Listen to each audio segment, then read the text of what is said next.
Hello, and thank you so much for joining us for the Festival of Cinema NYC virtual filmmaker interviews. I am Stephen S. Miller, cabaret star, and I'm being joined by my fabulous co-host, Bonnie Rose, star of film and television. We are so excited today to be joined by Juancho Rodriguez with his film Inhumankind, which will be playing on Sunday, October 4th at 7 p.m. Welcome to the show. Thank you guys so much for having me. I appreciate it. We're so thrilled to have you with us today.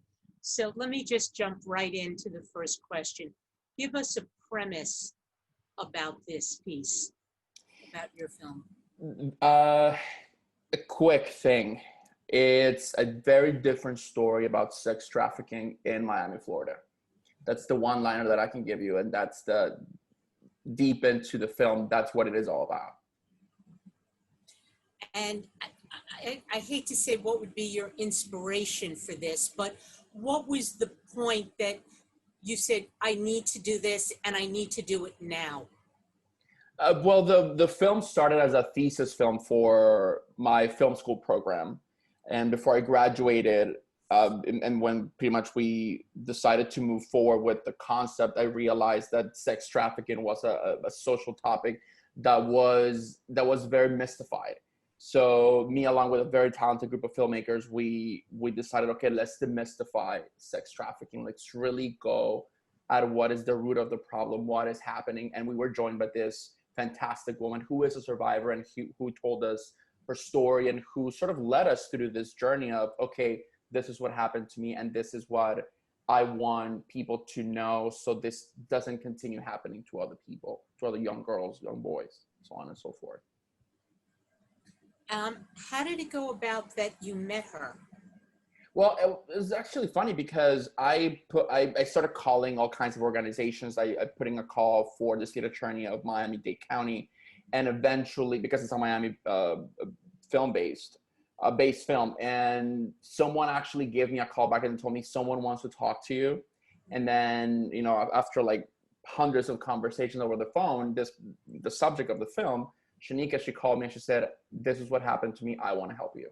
So it took a lot of phone calls, a lot of emailing, but I guess it was meant to be. That's what I would like to say. Absolute kismet. 100%.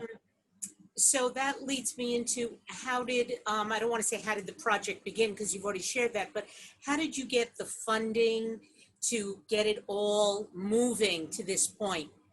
I pitched the film to both the faculty of Miami-Dade College's film program, so the School of Entertainment and Design Technology, and I also got some funds from Miami Film Festival. They have a section that they were helping emergent filmmakers. So I basically sent in a concept trailer, a one-sheeter of what the concept was about, and they gave us some funds.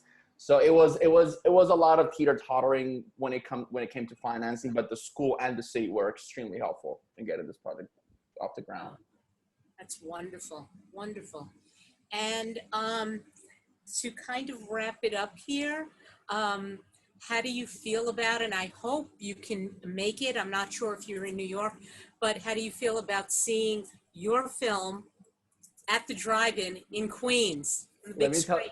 Let me tell you something. I am based in New York, so I live in Queens now, which is very interesting. Oh. And it was fantastic just when we got the announcement and just getting to see the film in, you know, projected in this humongous 5-story screen in this drive-in experience, which, you know, is because of COVID, but it's a very different way of experiencing the film.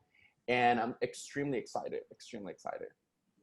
Well, we're absolutely thrilled that you got to interview with us today and that your film is in the festival. Thank you so much. I'm going to throw it back to you, Stephen, now. Oh, thank you. I'm just so thankful to Juancho for joining us here today with this incredible film. And it tells a story that everybody needs to know about because it's happening everywhere, not just Miami, but I mean, it is happening everywhere, and we need to learn about it, and we need to help the survivors and help those that are truly in need of help. So I thank you so much for everything that you have done.